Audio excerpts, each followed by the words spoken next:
तालिबान ने भारत के साथ मिलकर कर दिया है बड़ा खेल। भारत के इशारों पर भिड़ गया भारत के दुश्मनों से। भारत पर आतंकी हमला करने वाले दुश्मन की तालिबान ने काट दिए जहन्नुम के टिकट। खबर पाकर रो पड़ा पूरा पाकिस्तान।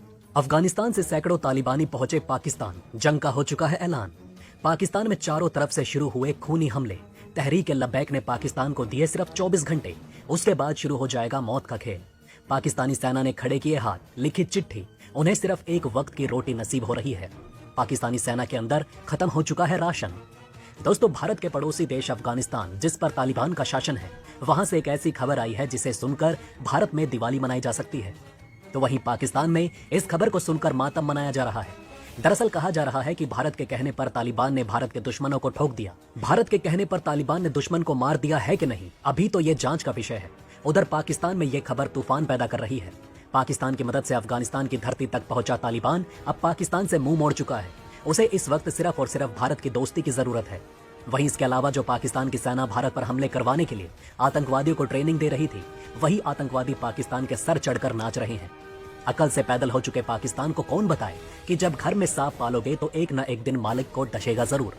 दरअसल एक ओर से अफगानिस्तान में मौजूद तालिबान और दूसरी तरफ से पाकिस्तान के द्वारा ट्रेंड किए गए तहरीक तालिबान पाकिस्तान की गर्दन को कसकर जकड़ चुके हैं।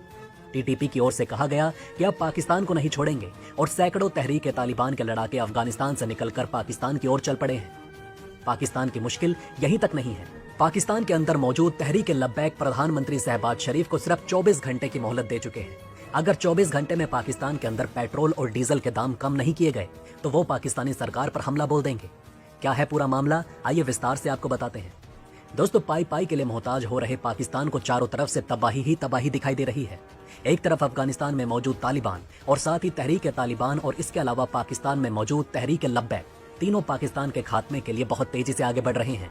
और इसी बीच पाकिस्तान की सेना ने भी एक ऐसी बात का खुलासा कर दिया जिसने पाकिस्तानी सरकार की पोल खोल दी। दरअसल दोस्तों, अभी कुछ दिन पहले खबर आई थी कि पाकिस्तान के पास इतने भी पैसे नहीं बचे कि वो पाकिस्तानी सेना की परेड करा सके। और अब पाकिस्तान की सेना ने खुद सैन्य मुख्यालय में खत लिखा है कि उनको 2 वक्त की रोटी भी नहीं मिल रही। कई हफ्तों से केवल एक ही टाइम खाना दिया जा रहा है। इतना ही नहीं, पाकिस्तानी सेना को सैलरी भी नहीं मिल रही और जितनी सैलरी पहले उनको मिलती थी उसकी आधी सैलरी रह चुकी है और वो भी टाइम से नहीं मिल पा रही। उधर भारत ने जिस आतंकवादी को मोस्ट वांटेड टेररिस्ट घोषित कर रखा है उसे अफगानिस्तान के तालिबान ढेर कर चुके हैं। वहीं दोस्तों, अब ये खबर पाकिस्तान को लगी कि भारत के कहने पर तालिबान ने उसके आतंकवादी को मार दिया तो पाकिस्तान के भी कान खड़े हो गए। दरअसल कश्मीर में जन्मे जिहादी कमांडर एजाज अहमद अफगानिस्तान के अंदर मौजूद भारतीयों को चुन चुन कर मार रहा था। ये आतंकवादी ISIS का कमांडर था जो इस वक्त अफगानिस्तान में छुपा हुआ था। भारतीय सेना को इस आतंकी की बहुत दिनों से तलाश थी, लेकिन भारत की तलाश को तालिबान ने पूरा कर दिया। जिस अफगानिस्तान को भूख से बचाने के लिए भारत ने कई ट्रकों की गेहूं की सप्लाई की, वही तालिबान भारत के खाए नमक का फर्ज अदा कर रहा है। साल 2020 में अफगानिस्तान के अंदर मौजूद कई गुरुद्वारों में इसी आतंकी ने हमला कराया था, जिनमें कई हिंदुओं की मौत हुई थी। एजाज अहमद का जन्म तो भारत के हिस्से वाले कश्मीर में हुआ, लेकिन वो बचपन में POK चला गया, जहां से उसकी आतंकी की ट्रेनिंग शुरू हुई और बाद में पाकिस्तान की सेना ने उसे ट्रेंड किया। इन सब के बीच तालिबान लगातार भारत से बातचीत को आगे बढ़ा रहा है। भारत ने कई प्रोजेक्ट अफगानिस्तान में बंद कर दिए थे। भारत का दूतावास भी अफगानिस्तान में बंद था और बार बार तालिबान भारत से गुजारिश कर रहा है कि उन प्रोजेक्ट को भारत फिर से शुरू करे, लेकिन सुरक्षा कारणों के चलते अभी तक भारत की ओर से ज्यादा ध्यान अफगानिस्तान पर नहीं दिया जा रहा, जिसके चलते अफगानिस्तान का तालिबान पूरे अफगानिस्तान के अंदर आतंकियों के खिलाफ ऑपरेशन की शुरुआत कर चुका है। एक एक आतंकी को ढूंढ ढूंढ कर जहन्नुम पहुंचा रहा है। तालिबान की वापसी के बाद जिस अफगानिस्तान में भुखमरी फैल चुकी थी, पूरी दुनिया ने अफगानिस्तान से अपने संपर्क खत्म कर दिए थे। तभी भारत ने अफगानिस्तान को खाद्य पदार्थ पहुंचाकर बहुत बड़े स्तर पर अफगानिस्तानियों की मदद की। अब वही तालिबान भारत के इस एहसान को मान रहा है। उधर TTP अफगानिस्तान से निकलकर पाकिस्तान की ओर जाने लगा है। ये वही TTP है जिसको पाकिस्तान ने ट्रेनिंग दी कि आने वाले समय में पाकिस्तानी सेना के साथ मिलकर भारत के हिस्से से कश्मीर को आजाद कराया जाएगा। लेकिन अब TTP खुद ही पाकिस्तान के खिलाफ युद्ध का फरमान जारी कर चुका है। उधर अभी भी तहरीक तालिबान का पाकिस्तान के कई हिस्सों पर कब्जा है और अब तहरीक तालिबान के जो आतंकी अफगानिस्तान में मौजूद थे उनको भी पाकिस्तान बुलाया जा रहा है।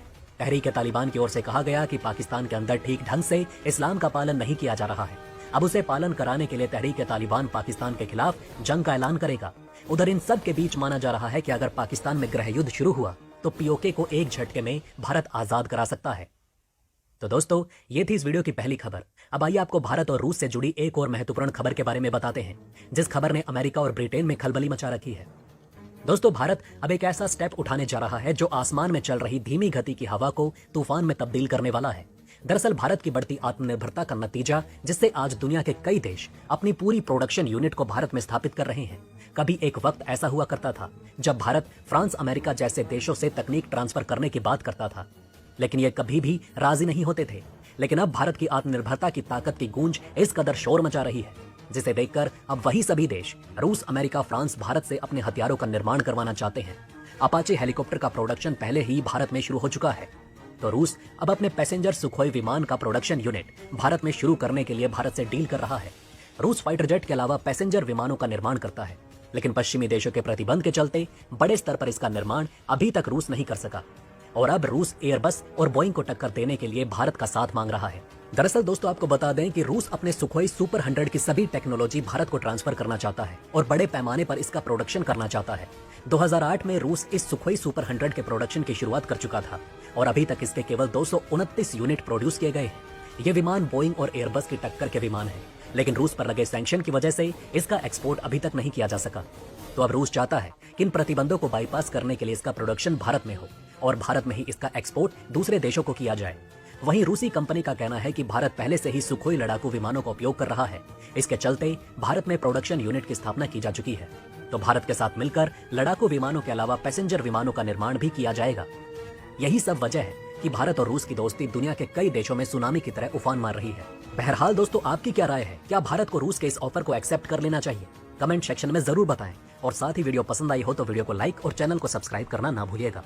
इसी के साथ दोस्तों, मैं मिलता हूं आपसे ऐसी ही किसी अगली वीडियो में। तब तक के लिए बने रहें हमारे चैनल पर। जय हिंद, जय